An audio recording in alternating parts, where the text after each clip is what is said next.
Om Shanti. Good morning सभी भाई बहनों को।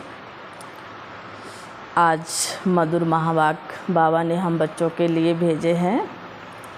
16/9/23 प्रातः मुरली। ओम शांति। बाप दादा मधुबन।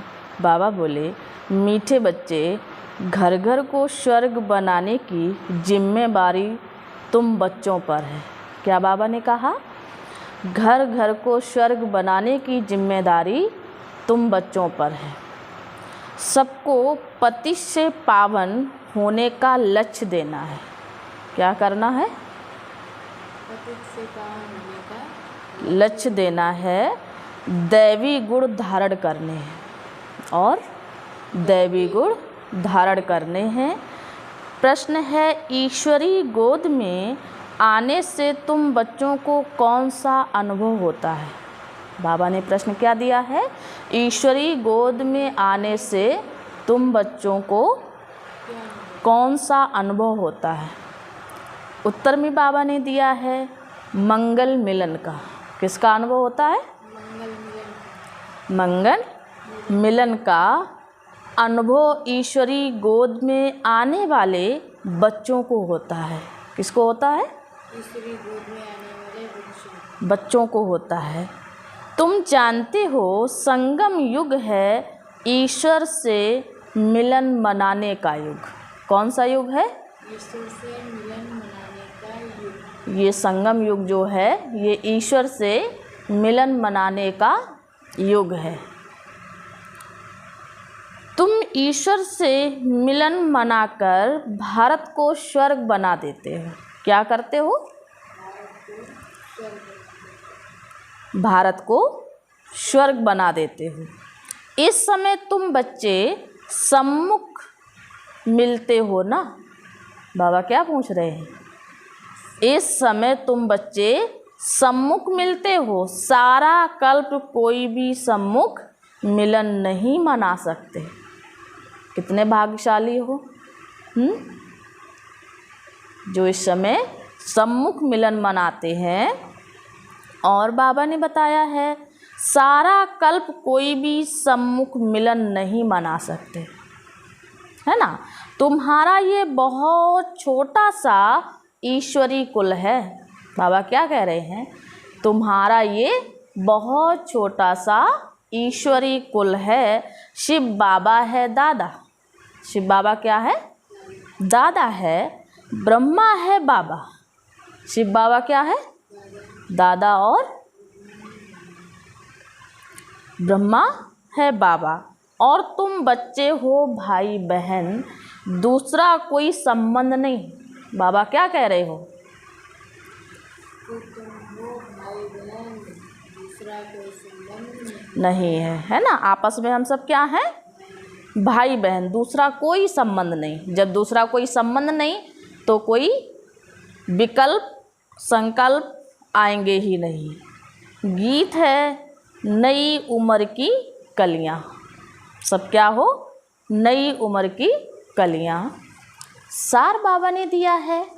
पहला पॉइंट, अंदर के अवगुण की जांच कर। क्या बता रहे बाबा?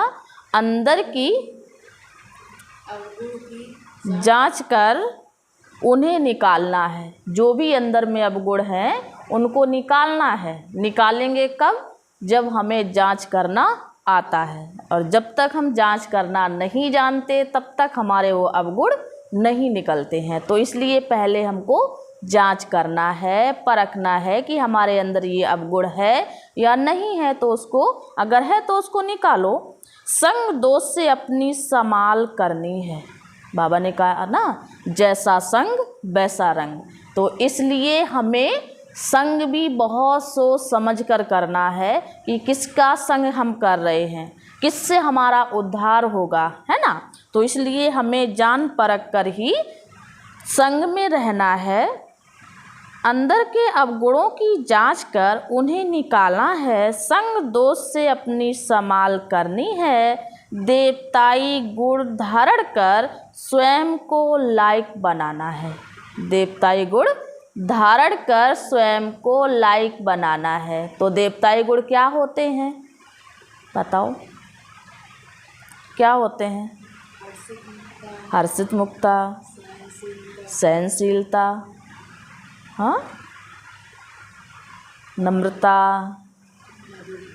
मधुरता, है ना। ये सारे माना हमारे जो गुण हैं, देवताई गुण, चेहरे से वो झलकना चाहिए, है ना। जैसे लक्ष्मी नारायण है, कितना चेहरा हंसमुख है, तो हम आप भी देवी देवता बनने वाले हैं ना, तो हम आपके भी चेहरे से वो देवताई गुण झलकने चाहिए, है ना, दिखाने चाहिए। चाल चलन हमारी ऐसी हो देवताओं जैसी, क्योंकि हम देवी देवता बनने वाले हैं। और जब देवी देवता बनने वाले हैं तो देवताई गुण हमारे अंदर होने चाहिए। और देवताई गुण तभी हमारे अंदर होंगे जब हम रेगुलर पढ़ाई पढ़ेंगे, बाबा की मुरली का अध्ययन करेंगे, जो बाबा डायरेक्शन देता है उस अनुसार चलेंगे, तो हमारा जीवन देवताई बनता जाएगा। देवताई गुण धारण कर स्वयं को लायक बनाना है। क्या करना है? देवताई गुण धारण कर स्वयं को लायक बनाना है। वरदान, दूसरा पॉइंट बाबा ने दिया है, घर घर को स्वर्ग बनाने की सेवा करनी है। भूतों को बाप की याद से भगाना है। क्या करना है? घर घर को स्वर्ग बनाने की सेवा करनी है और भूतों को बाप की याद से भगाना है। तो कौन से भूत हैं? काम, क्रोध, लोभ, मोह, अहंकार, ईर्ष्या, द्वेष, जलन, घृणा, नफरत, बहुत सारे दोष हैं, है ना। तो इन भूतों को निकालना है, और इन भूतों को निकालने का एक ही तरीका है कि हम जितना बाबा को याद करेंगे उससे हमारे अंदर शक्ति आएगी और भूत जो हैं वो अपने आप नष्ट होते जाएंगे। बाप के साथ मंगल मिलन मनाते रहना है। और क्या करना है? बाप के साथ मंगल मिलन मनाते रहना है। मंगल मिलन कब मना पाएंगे?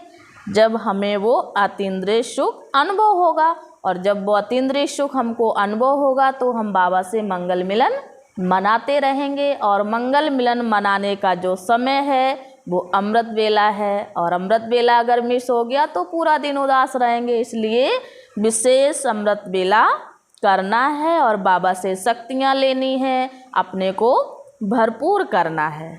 वरदान बाबा ने दिया है, अपने अनादि संस्कारों को इमर्ज कर, अपने अनादि संस्कारों को इमर्ज कर सर्व समस्याओं को पार करने वाले उड़ता पंछी भव।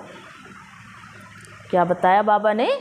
अपने अनादि संस्कारों को इमर्ज कर सर्व समस्याओं को पार करने वाले उड़ता पंछी भव। विश्लेषण बाबा ने दिया है, आप सब अनादि रूप में हो ही उड़ने वाले। क्या हो?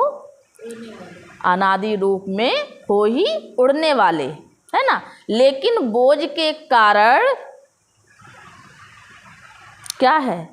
लेकिन बोझ के कारण उड़ता पंछी के बजाय पिंजड़े के पंछी बन गए हो ना।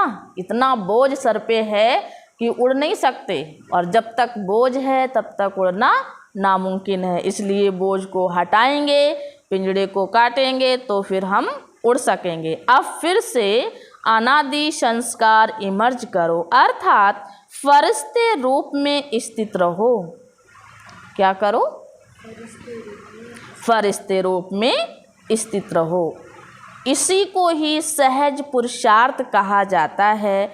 उड़ता पंछी बनेंगे तो परिस्थितियाँ नीचे और आप ऊपर हो जाएंगे। जो भी समस्याएं आएंगी वो नीचे दब जाएंगी और आप ऊपर उड़ती कला में आ जाएंगे। यही सर्व समस्याओं का समाधान है। क्या बताया बाबा ने? यही सर्व समस्याओं का समाधान है ना। स्लोगन बाबा ने दिया है, हर कदम में कल्याण समझ, हर कदम में कल्याण समझ, हर आत्मा को शांति की शक्ति का दान देना ही सच्ची सेवा है। कोई दुखी परेशान आत्माएं आती है और उसको आप सुख शांति दे दो, उसके जीवन में थोड़ा खुशी आ जाए, तो कितना ना कितना वो आपको दुआएं देगा, है ना। तो इसलिए बाबा कहते हैं हर कदम में कल्याण समझ हर आत्मा को शांति की शक्ति का दान देना ही सच्ची सेवा है ना। तो हमें सच्ची सेवा करनी है, तो हमें अनेक आत्माओं को सुख शांति का दान देना है। इसलिए हमें अपना भंडारा भरपूर करना है। जब हम आत्माएं ज्ञान गुण शक्तियों से भरपूर होंगे तभी हम दूसरों को दे सकेंगे। और आने वाला जो समय है वो इतना विकराल रूप लेकर आएगा कि हर आत्मा दुखी परेशान होकर आपके सामने आएगी। तो जब आपके पास होगा तो आप दे पाएंगे, और नहीं है तो कुछ दे पाएंगे, नहीं दे पाएंगे ना। इसलिए अपने को भरपूर करना है ज्ञान गुण शक्तियों से, और अपने आप को इतना लायक बनाना है कि हम दूसरों की जीवन को परिवर्तन कर सके। अच्छा, ओम शांति, ओम शांति।